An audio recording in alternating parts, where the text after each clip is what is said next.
UFC Fight Night Seattle, Song Yudong versus Henry Cejudo finished up a few hours ago, and I did not make a prediction video for this card, but I actually did. It's just it got corrupted, and I had to do what every other MMA YouTuber does, and that's make a little square post because they're all lazy bums and don't want to make a video.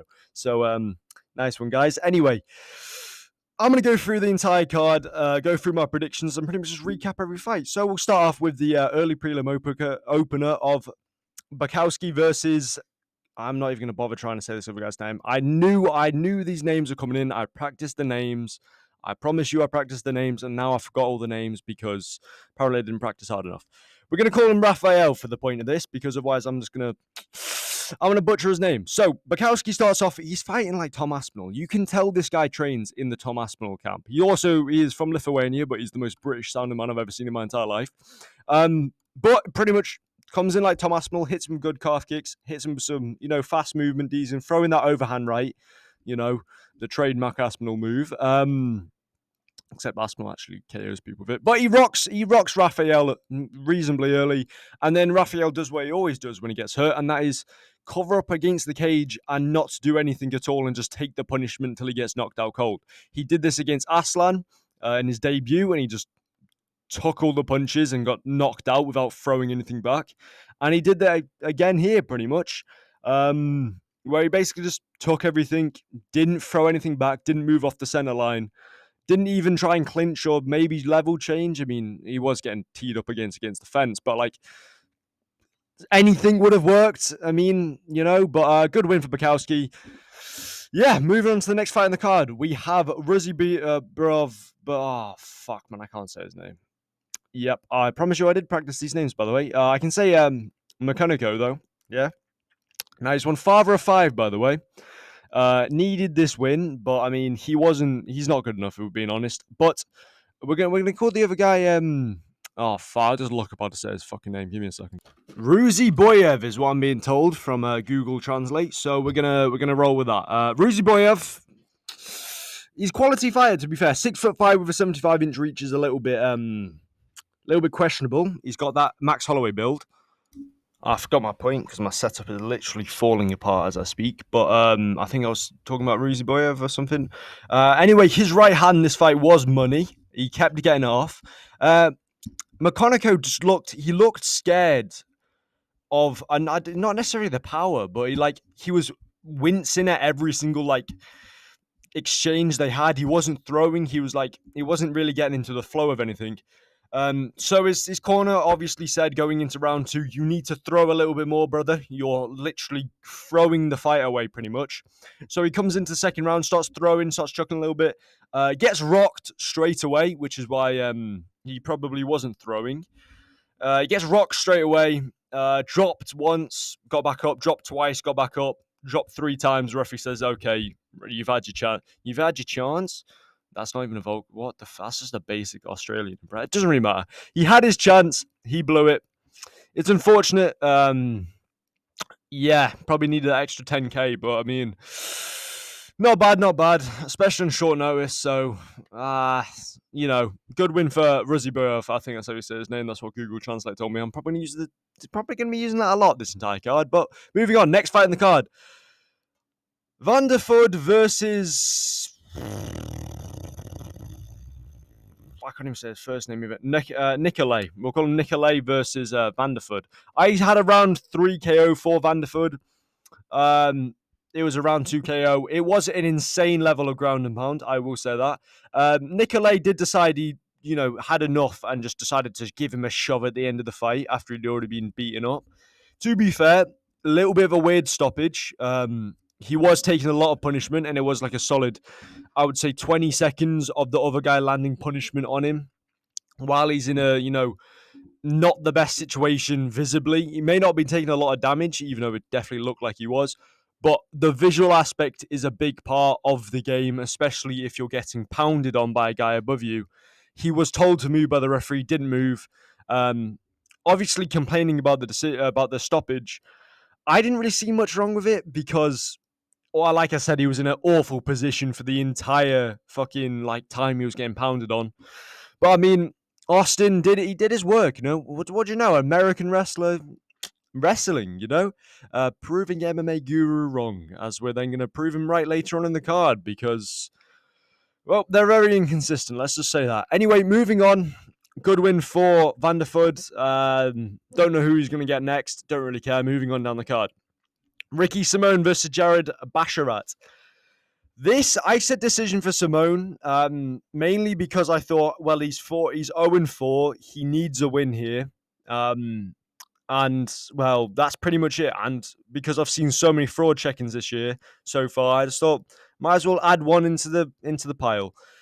He won round 1 KO in prime Kamaru Usman fashion, where he spun in with a right hand and wiped him out cold. Nasty KO, got a performance bonus for it. This was absolutely insane. I was sat back in my chair going, right, okay, yep, good job there by Basharat. Oh, shit, he's out cold. That's my exact reaction to it. A little bit more emphasis. Obviously, I'm just too nonchalant for this, That was the wettest thing I've ever said. Anyway, moving on. Good win by Simone. Not gonna get back into the rankings. Not gonna get a ranked opponent, but very good win over Basharat, who's probably now just he's washed. If we're being real, really washed. Yeah, cut him from the entire promotion. 2-fight losing streak. Get out. Obviously, I'm joking. I don't. Yeah, he's still got potential. He's still in 29, but he did look quite one-dimensional. Well, we'll leave it at that. Moving on. Next fight down the side, Mansour Abdul Malik versus Nick Klein. I said round 1 KO for Malik. He is also a near enough 14-1 favorite. Nice one. Round 2 KO. He almost got slumped in the first round. He got wobbled by a spinning elbow that was meant to be a spinning back fist from Klein, and then Klein does the amazingly high IQ move of shooting for a double leg after rocking someone. Yeah, nice one.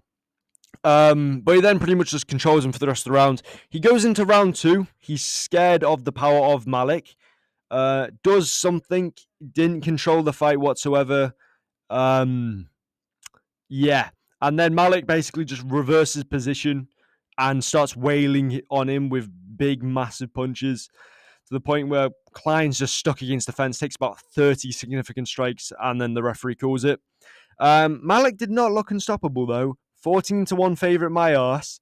But good win from Malik. He's probably going to get a step up in competition. Can we get him against an actual guy who is somewhat capable on the feet and doesn't shoot a takedown after rocking his opponent on the feet?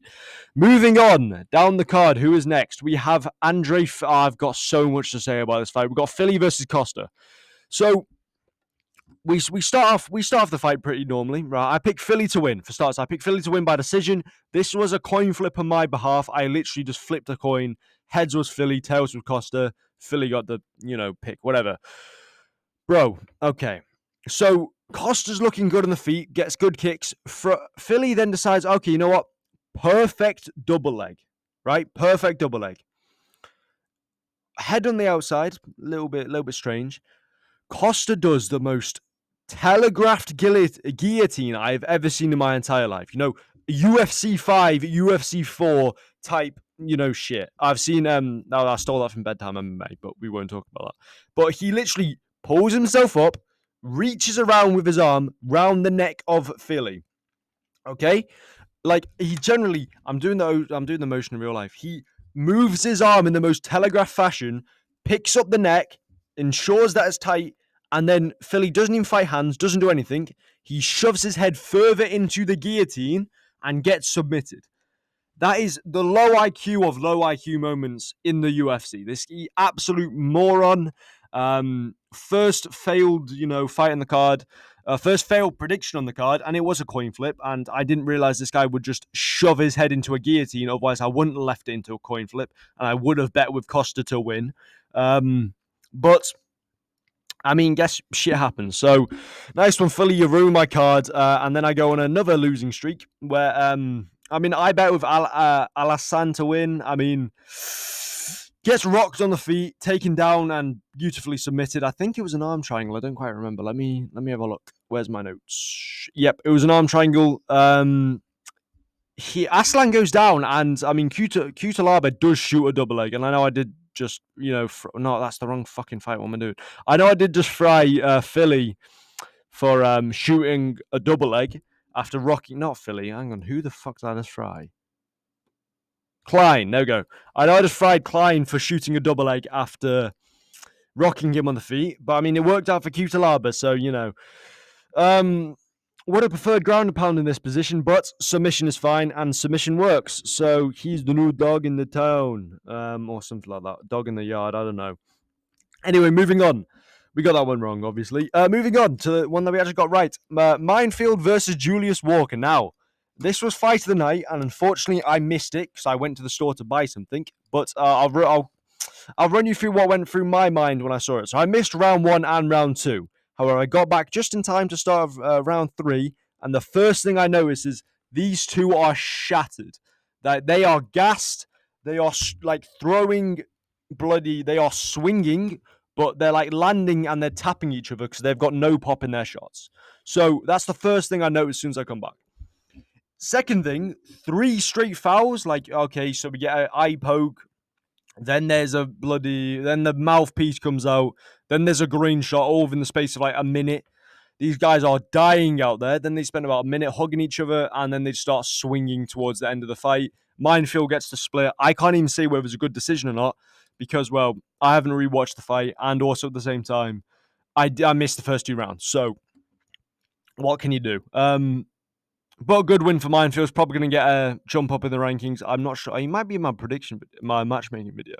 I don't know. We'll see. Yeah, so good win for Minefield. Not really much I can say on this because, as I said, I didn't really watch the fight. I probably will rewatch it when it comes out on Fight Pass. I think that's in like 2 days though. So anyway, moving on. Gene Silver, love this one, versus Bahadash Sarukian. That's his name now. I had Silver round 2 KO. This man was dancing around with him, okay? And the thing is, I don't like, and I will go to my grave saying, I do not like fighters who just show off in the octagon and just, like, Gene Silver, he's great personality, don't get me wrong. He's high-fiving Bashar Sarukian. I'm just making up whatever name I want at this point. Midway through the round after he tried, like, a spinning wheel kick or something. Like, what are you doing? It just annoys me because at the same time you can just get slumped and it looks awful. But then he just slumps him, looks at the referee and says, "I finished him, mate. I finished him." The referee goes, "Nah, he ain't dead yet, lad." So Gene Silver then hits him with a good right hand and then finishes him with elbows to the body on ground and pound. Then the referee decides to step in because he's moronic and didn't want to step in the first place because he wants Basharat to be dead before he steps in. So that's lovely. Anyway, moving on. Good win by Gene Silver, by the way. Rob Font versus Masaruto. I picked Masasumoto to win by decision. Rob Font won by decision. Now, people are calling this a robbery because they have no clue to score fights. I had it 3-0 Rob Font, with maybe giving the second round to Masasumo Tuto, whatever the fuck his name is. I'll give him the second round, maybe. But other than that, I had Rob Font winning in every single round. He was working behind his jab beautifully, damaging. I'll just call him fucking Gene. I'm not saying Masasumo Muno 50 billion times, but damaging him, cut him massively across the head as well. I'm saying massive a lot. I'm going to be a low taper fade edit, but he cuts him with an elbow up the center while Paul Felder's still complaining about the fake blood touch. Like, come on, like come on, Felder, man. We know there was a fake glove touch by Font. Yes, it's scummy. You can't keep complaining about it for 5 years. Let it go, brother. Okay. But good win from Font. I rate it. Bald Rob Font is a new mythical fighter, apparently. Not going anywhere at all. Probably going to stay in his position of 9th and then defend it against another up-and-comer. So the Master Fraud check is back at work, basically. Yeah, moving on to this was the feature fight. This is the co-main event. I said decision for Hernandez. It was a decision for Hernandez. Brendan Allen lost in the most Brendan Allen way possible. He was winning round number 1, pieced him up on the feet, and then just had to go and shoot he didn't even shoot. He came off. What actually happened? I've got my notes. Where's it? Brendan Allen.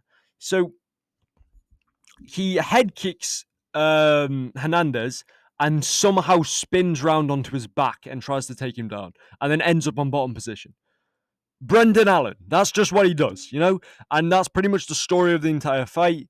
He goes for both fighters going for submissions at weird angles, like 6 rear naked choke attempts at a 70-degree angle hanging off the back, mixed then chains it into an arm triangle, hanging off at a weird angle, trying it from half guard. Like, you know, Hernandez is always going to win that fight against Allen. Should have kept on the feet. He was piecing him up. But Hernandez is probably going to get a higher matchup. I'm saying Robert Whittaker.